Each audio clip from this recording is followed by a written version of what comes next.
अस्सलाम वालेकुम, कैसे हैं आप सब। Welcome to my channel modern scientist. आज हम मैथ के बेसिकली कैलकुलस या कोई भी मैथ होती है तो उसके बेसिक कॉन्सेप्ट्स देखेंगे कि क्वांटिटी क्या होती है, variable, constant, kinds of variable और algebra of function. With examples हम समझेंगे कि ये क्या चीज़ है और इनकी क्या डेफिनेशन है। और इसमें सबसे पहले तो हम देखते हैं क्वांटिटी क्या होती है। तो बेसिकली जो क्वांटिटी होती है वो कोई भी चीज़, anything which can be measured, whatever in distance we can measure in meters, length, whatever we can measure distance in meter, kilometer and mass in kgs वगैरह वगैरह। Like variables, what is variable? Variable is that quantity whose value variate, मतलब ऐसी quantity जिसकी value variation होती रहती है, उसमें changing आती रहती है। जैसे हम कोई भी फंक्शन ले रहे होते हैं एक्स वाई, कोई भी एफ ऑफ एक्स फंक्शन है that is equal to y, तो इसकी वैल्यू जो भी होगी एक्स के अकॉर्डिंगली चेंज होती जाएगी। तो ऐसे फंक्शन को या ऐसी क्वांटिटी को जिसकी value according to any condition change होती जाए उसको हम वेरिएबल कहते हैं। जबकि constant, what is constant? Constant ऐसी टर्म या वैल्यू होती है जिसकी क्वांटिटी होती है जिसकी वैल्यू हमेशा कांस्टेंट रहती है। जैसा कि 2 है, 2 is a constant value, quantity constant quantity है, इसकी value remain unchanged whatever what the condition should be. कुछ भी हालात हो, कोई भी कंडीशन हो, इसकी वैल्यू यही रहेगी। ठीक है। इसके बाद आ जाती है काइंड्स ऑफ वेरिएबल, मतलब वेरिएबल्स की कितनी काइंड्स है। 2 टाइप्स ऑफ वेरिएबल्स हैं।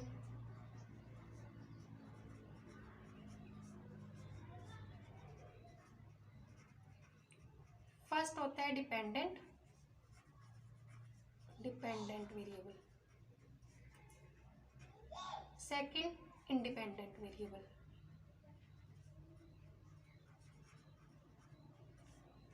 ठीक है। फर्स्ट ऑफ ऑल हम देख लेते हैं डिपेंडेंट वेरिएबल कौन सा होता है। ऐसा वेरिएबल या ऐसी क्वांटिटी जिसकी वैल्यू डिपेंड करे किसी और चीज़ पे, किसी भी कंडीशन पे या किसी और चीज़ पे डिपेंड करिए, ऐसी वैल्यू को हम या तो डिपेंडेंट वैल्यू कहते हैं या डिपेंडेंट वेरिएबल कहते हैं। मतलब कि कोई भी ऐसा फंक्शन, जैसे हम ले लेते हैं y is equal to x square minus 2x ले लें। ठीक है। अब इसकी y की जो y इसमें डिपेंडेंट वेरिएबल है, इसकी वैल्यू चेंज होती जाएगी जैसे जैसे हम x की वैल्यू चेंज करते जाएंगे। इसके बाद आ जाता है इंडिपेंडेंट वेरिएबल, ऐसा वेरिएबल जिसकी वैल्यू किसी और पे डिपेंड ना करे। मतलब कि हम इस फंक्शन में हमारे पास x जो है ये इंडिपेंडेंट वेरिएबल है, x आगे किसी और चीज़ पे डिपेंड नहीं कर रहा है। तो इस तरह के फंक्शंस को जो भी हमें गिवन होते हैं, इनमें हमेशा किसी भी फंक्शन में 2 तरह के वेरिएबल्स होते हैं, एक डिपेंडेंट और एक इंडिपेंडेंट, जिसकी वैल्यू एक के अकॉर्डिंग चेंज करती है और एक की वैल्यू ऐसा जिसकी कोई भी कंडीशन नहीं होती कि उसकी वैल्यू किस तरह चेंज हो रही है, आप उसको कोई भी वैल्यू दे सकते हैं। इसके बाद आ जाता है अलजेब्रा ऑफ फंक्शन।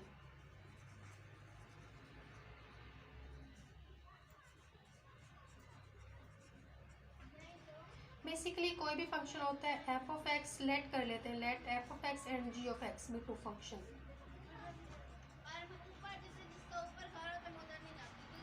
इसमें अब 3 अलजेब्राज होते हैं फंक्शंस के। क्या क्या होते हैं कि f of x plus g of x जो होते हैं ये आ सकता है। ठीक है। मतलब एफ प्लस जी लिख सकते हैं ऑफ एक्स, इसको इकट्ठा आप लिख सकते हैं।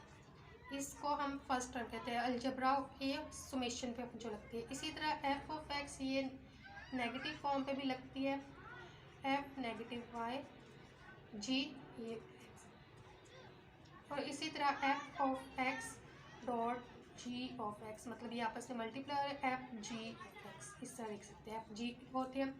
इसके बाद एक और फंक्शन होता है क्वोशंट फंक्शन भी, जिसे हम कहते हैं एफ ओवर जी की फॉर्म में। मतलब इसमें जो जी ऑफ एक्स है वो should not be equal to 0। ये हमारे पास की बेसिक टर्म्स मैथ की या कैलकुलस की, जो भी हमारे पास मैथ होगी उनमें ये बेसिक टर्म्स यूज़ होगी। Thank you.